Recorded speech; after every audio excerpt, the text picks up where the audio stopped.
Yes, students, in this session we have discussed use of transformer for electric power transmission.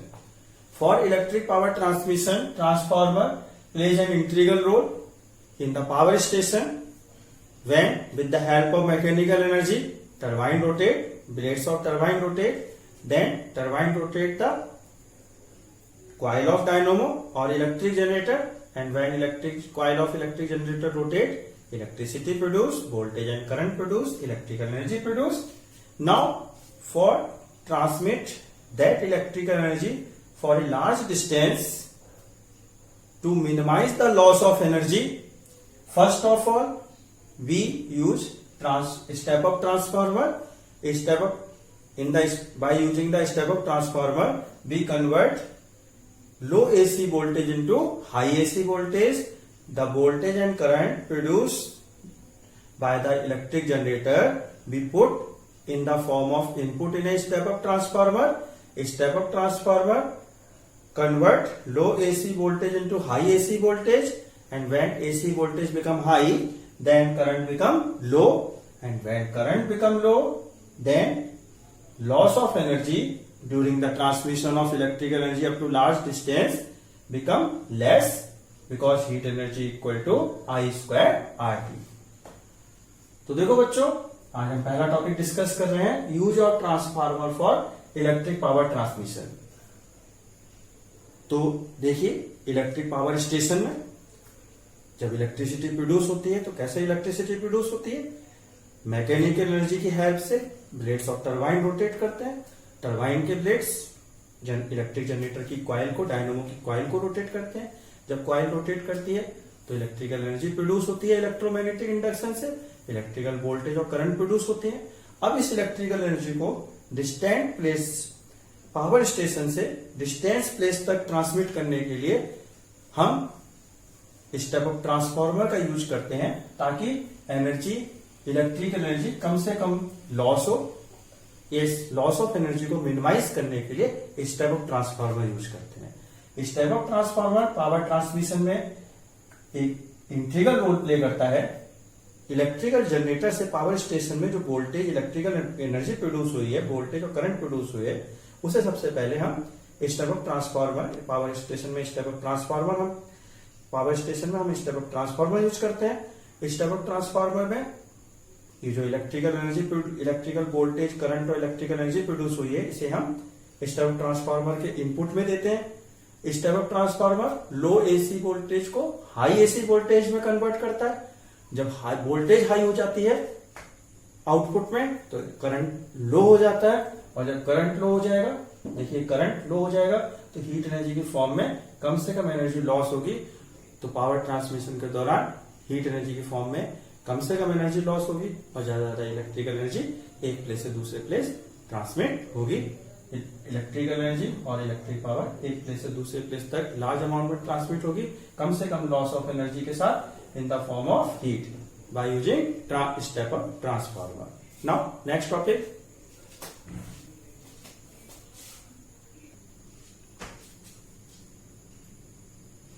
yes, now next topic, advantage of AC over DC. First advantage is AC can be easily step up or step down by using transformer, but for DC transformer are not work, because for DC mutual induction not take place. So this is the first advantage. Second advantage, AC can be easily controlled by using highly inductive coil called choke coil with negligible energy loss or power loss, but DC can be controlled by using high resistance with large amount of loss of energy in the form of heat. Third advantage, AC appliances are more durable and convenient as compared to DC appliances. Is the third advantage. Fourth advantage, whenever DC is required, direct current is required for electrolysis and other purpose, AC can be easily converted into DC by using rectifier devices. Yes, तो बच्चों आज हम अब discuss कर रहे हैं advantage of AC over DC. First advantage है AC को इजीली स्टेप अप या स्टेप डाउन कर सकते हैं ट्रांसफार्मर का यूज करके, लेकिन डीसी पे ट्रांसफार्मर वर्क नहीं करते हैं क्योंकि डीसी के लिए म्यूचुअल इंडक्शन टेक प्लेस नहीं होगा। सेकेंड एडवांटेज, एसी को इजीली कंट्रोल किया जा सकता है by using highly inductive coil called choke coil with negligible loss of energy और पावर। लेकिन डीसी को कंट्रोल करेंगे, डीसी को कंट्रोल किया जा सकता है हाई रेजिस्टेंस को यूज करके, लाइक रियोस्टेट, जिसमें कि रेजिस्टेंस की वजह से large amount of energy in the form of heat loss take place होगा डीसी में। सो AC can be easily controlled by using highly inductive coil called choke coil with negligible power loss or energy loss, but DC can be only controlled by using high resistance with large amount of loss of energy in the form of heat. Third advantage की बात करें तो third advantage है AC appliances more durable और convenient होते हैं use में as compare to DC appliances. Fourth advantage की बात करें तो डीसी, जहां भी हमें डायरेक्ट करंट या डीसी की जरूरत पड़ती है जैसे इलेक्ट्रोलाइसिस और अदर पर्पज के लिए, एसी को इजीली हम कन्वर्ट कर सकते हैं डीसी में by using rectifiers.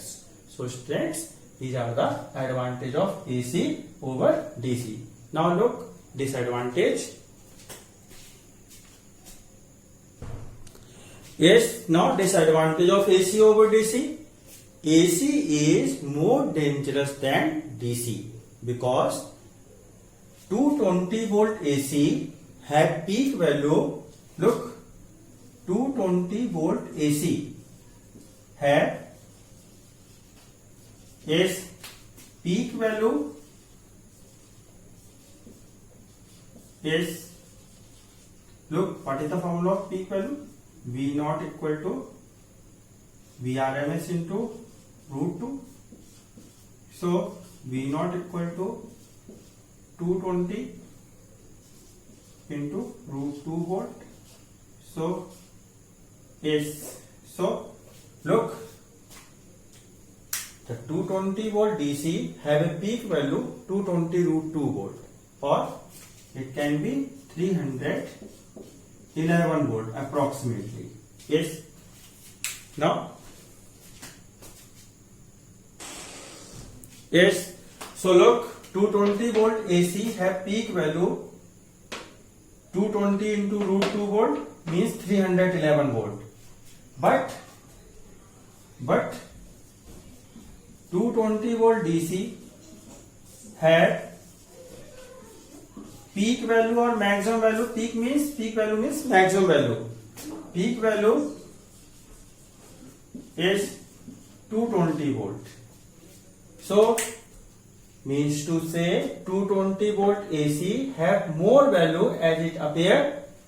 Yes, 220 volt AC have a peak value 220 into root 2 volt 311 volt, but 220 volt DC have peak value 220 volt. That's why AC 220 volt AC have more electrical energy as compared to 220 volt DC. As a result, AC is more dangerous than DC. तो देखो बच्चों, हम disadvantage DC का, disadvantage of AC over DC discuss कर रहे हैं। AC more dangerous है as compare to DC. देखिए किस लिए, देखिए 220 वोल्ट एसी, जो 220 वोल्ट एसी में देखिए पीक वैल्यू कितनी होगी 220 वोल्ट एसी की, V naught equal to V R M S into root 2। V R M S 220 volt into root 2 approx 311 volt. तो जो एसी वोल्टेज शो करती है कि हम जो एसी वोल्टेज 220 वोल्ट की है उसके अंदर वो कितनी मैक्सिमम वैल्यू तक वेरीज करती है 311 वोल्ट तक, जबकि 220 वोल्ट डीसी की पीक वैल्यू या मैक्सिमम वैल्यू 220 वोल्ट है। तो चूंकि इसमें 220 वोल्ट एसी 311 वोल्ट तक वेरीज होती है, इसलिए इसमें ज्यादा वोल्टेज है 220 वोल्ट एसी में, जिससे कि इलेक्ट्रिकल एनर्जी इसमें ज्यादा होगी as compare to 220 volt DC में। हम कह सकते हैं कि 220 volt AC have peak value 311 volt, while 220 volt DC have peak value 220 volt. That's why AC is more dangerous than DC. Yes. Now look, numerical based on AC.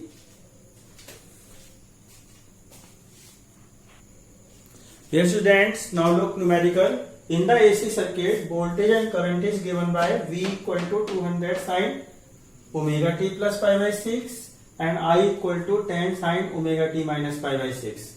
Calculate root mean square value of voltage and current, impedance of the circuit, power factor, resistance and average power dissipated. So look, first part, given V equal to 200 sin omega t plus pi by 6 is, so compare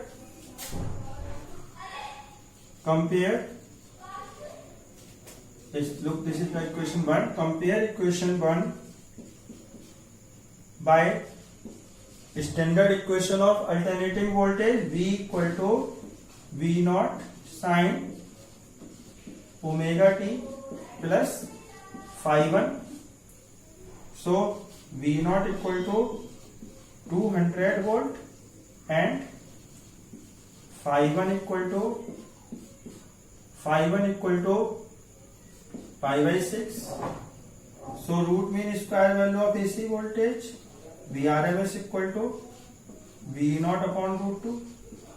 So Vrms equal to 200 upon root 2 is, so 100 root 2 volt. Yes, that is the root mean square value of AC voltage. Now given I equal to 10 sin omega t minus pi by 6. So compare equation, this is the equation 2. Compare equation 2 by standard equation of current. I equal to I naught sin omega t plus phi 2. So I equal to I naught equal to 10 ampere and phi 2 equal to minus pi by 6. Then root mean square value of current IRMS equal to I naught upon root 2. So IRMS equal to 10 upon root 2. So 5 root 2 ampere. तो देखो बच्चों, हमें volt AC circuit में applied AC voltage V equal to 200 sin omega t plus pi by 6 से given है और current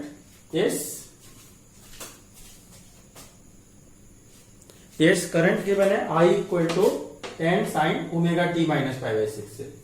हमने voltage की स्टैंडर्ड इक्वेशन से कंपेयर किया अल्टरनेटिंग वोल्टेज की standard equation V equal to V naught sine omega t plus phi 1, V naught 200 volt, phi 1 pi by 6, VRMS root mean square value of AC voltage V naught upon root 2, 200 upon root 2, 100 root 2 volt. और current की standard equation I equal to I naught sine omega t minus pi by 6. I naught compare किया standard equation I equal to I naught sine omega t plus phi 2 से, तो I naught आ गया 10 ampere and phi 2 minus pi by 6. तो root mean square value निकाली तो I naught upon root 2 5 root 2 ampere. Yes बच्चों. Now phase difference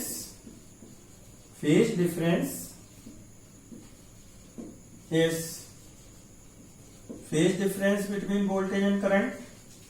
Phi equal to is phi 1 minus phi 2. So pi by 6 minus pi by 6. So pi by 6 plus pi by 6. तो ये हो गया phi equal to 2 pi by 6. तो 5 equal to आ गया 5/3। देखो बच्चों phase difference 5/1 minus 5/2, 5/6 plus 5/6 हो गया 2π/6 5/3। Second part, in second part we have calculated impedance. Yes, now impedance can be given by, yes, impedance is given by Z equal to Vrms, yes, upon Irms or Vrms upon Irms, yes, or V0 upon root 2, V0 upon I0. But we can apply any formula. So if we applied Vrms 100 root 2 and 5 root 2 is, so root 2 cancel 20 ohm. And if we applied V0 upon I0, then again 200 upon 10 20 ohm. तो बच्चों impedance Vrms upon Irs भी apply कर सकते हैं, V0 upon I0 भी apply कर सकते हैं। Vrms upon Irms 100 root 2 upon 5 root 2 apply किया तो 20 ओम आ गया। और यदि V0 अपॉन I0 अप्लाई करते इस और Z we can calculate V0 upon I0, so 200 upon 10 20 ओम। तो हम इस फॉर्मूले से भी कैलकुलेशन कर सकते हैं, इससे भी कैलकुलेट कर सकते हैं। Now third part is power factor. So power factor equal to cos phi. So power factor equal to cos pi upon 3. So cos 60 is half. So we can say 0.5. Power factor is cos 0.5. Yes. Now fourth part, resistance. So look, power factor also given by the formula R upon Z. So here power factor is 0.5 and Z is 20. Yes. So 20 into 0.5, R equal to 0.5 into 20. So R equal to 10 ohm. तो देखो बच्चों power factor cos phi की value रखी pi upon 3 60 cos 60 half होता है, इसलिए power factor equal to 0.5। अब resistance, तो रेजिस्टेंस के लिए पावर फैक्टर का एक दूसरा फॉर्मूला इस्तेमाल किया, R upon Z। Power factor की वैल्यू रखी 20 और Z की वैल्यू रखी R equal to 20 ohm. Yes student, now next average power dissipated in a circuit. So average power P equal to Vrms Irms cos phi. We have calculated the value of Vrms 100 root 2 into Irms 5 root 2 5 pi by 3. Put these values. So root 2 into root 2 2 cos pi by 3 half. Now to cancel 100 500 watt. Yes. तो बच्चों average power dissipated P equal to Vrms Irms cos phi। P की value रखी, Vrms की value 100 root 2 5 root 2 Irms 5 pi by 3 cos pi by 3 half. Simplify किया two cancel 500 watt. Yes, so this is the average power dissipated. So students, in this session we have discussed power role of or use of transformer in power transmission, advantage and disadvantage of AC over DC and numerical based on AC. Thank you.